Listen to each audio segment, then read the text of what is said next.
So you and I, this podcast has been going really well for us, and it was kind of an unintended consequence. We got on Twitch, we signed a syndication deal. We were like, we're doing radio.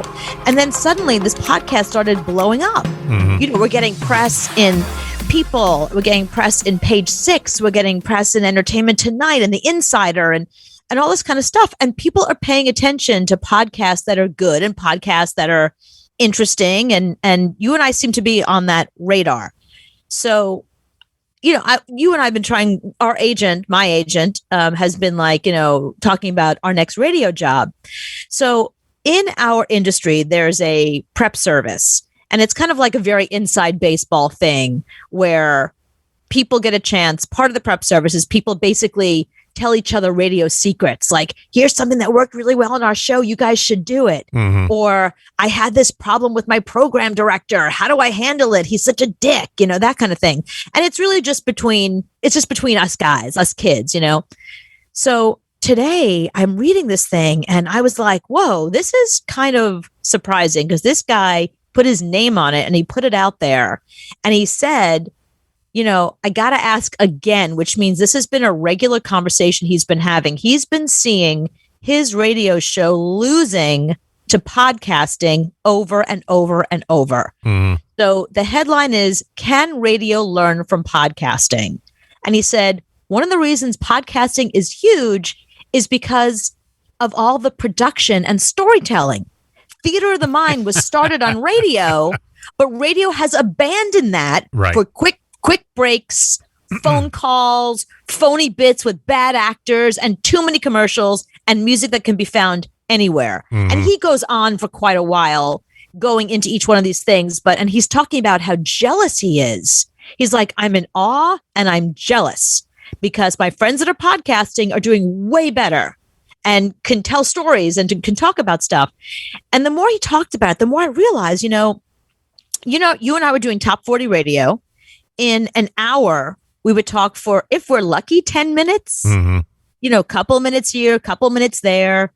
We had to tell a story real quick, get in, get out. And then we would play 9 Ed Sheeran songs that nobody wanted to hear. Back. Yeah, back to back, that literally nobody wanted to hear. Right. And, the thing that you and I have always done in our past, we were probably really at the cutting edge of this.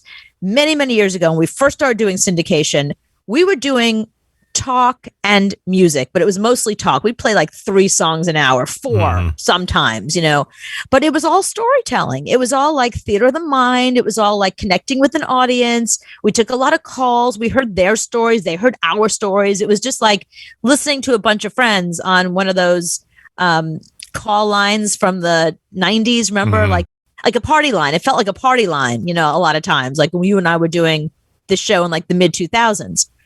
And the more we started doing radio, the less we were allowed to talk. You can do a quick Kim and Kanye broke up. Here's another Ed Sheeran song, and there wasn't a lot of opportunity. And I remember when you and I first got there, they sat down with us and they said, okay, so your show, we have all these prep services. How many actors do you need? Mm. And I was like, what? How many, what? Do we, what? I didn't even understand what she was saying.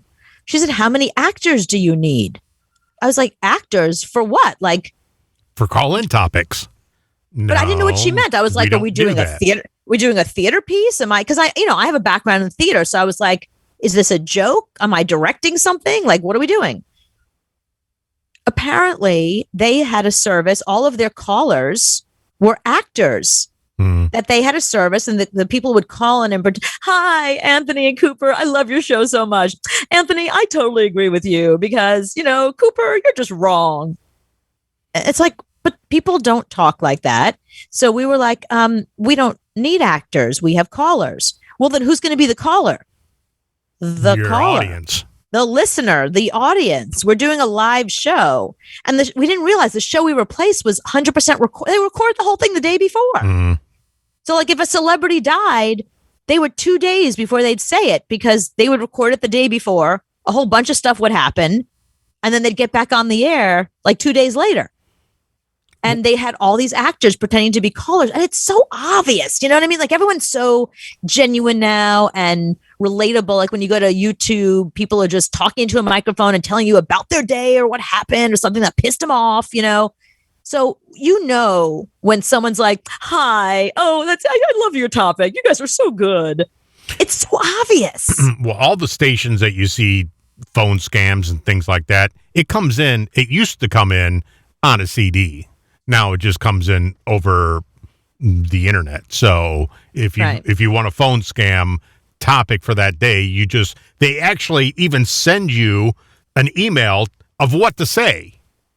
So I say this, and the fake caller says this, and then they even write it out for you. So you don't even have to come up with it. Right. And then that's why if you listen to similar stations around the country, if you suddenly got on an airplane and flew from city to city, you would hear the same phone scam over and over with the exact same verbiage and the exact same thing, because that was the service giving you the daily phone scam that 500 stations around the country were doing the exact same thing, except with their actor. And if you listen close, like War of the Roses, stations do that. So if you listen to War of the Roses, the actor will have an accent.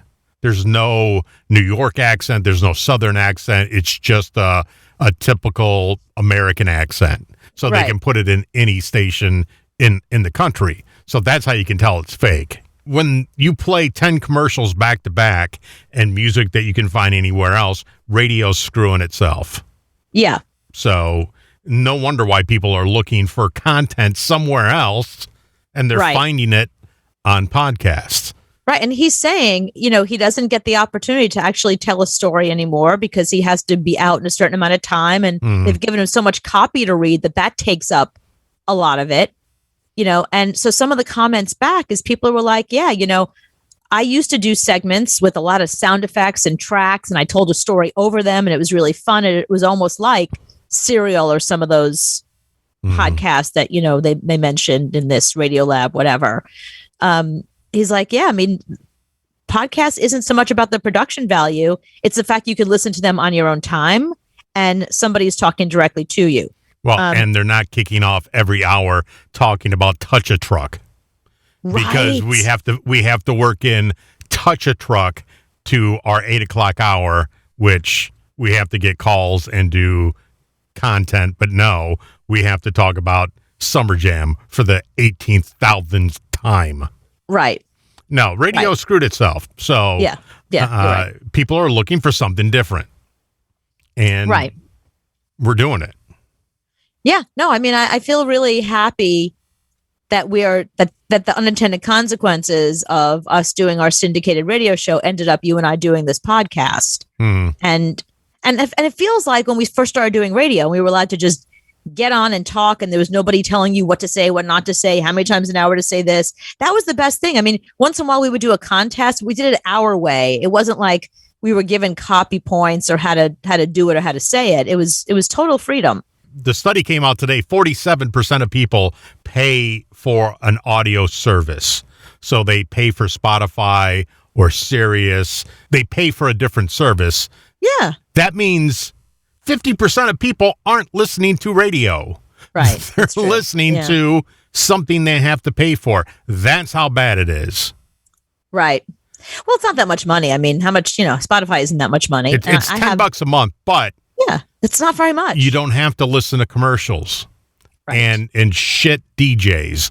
I get to choose what I want to hear and when I want to hear it. There's a lot of that. And remember, like now, because of COVID, no one's in their cars. Everyone's working from home. I've got friends in major companies. I mean, major companies that had these buildings with the name of the company on it. And they're all like, no, you guys have been doing great working from home. Just stay there. We're going to get rid of this building. We're going to get rid of this office. We're going to turn this into, whatever, quicksand, anything else. A parking lot, something that's actually going to make us money. So if you're not in your car, I mean, you and I did morning radio for a long time. We thrived on people that were stuck in traffic, especially on Long Island, where there was so much traffic, being forced to friggin' listen to us. We were the only game in town, Right. But now it's so different. No one's in their cars. Nobody's doing their regular commute. I hear it from my radio friends all the time. They're like, we throw out a topic and the phone does not ring.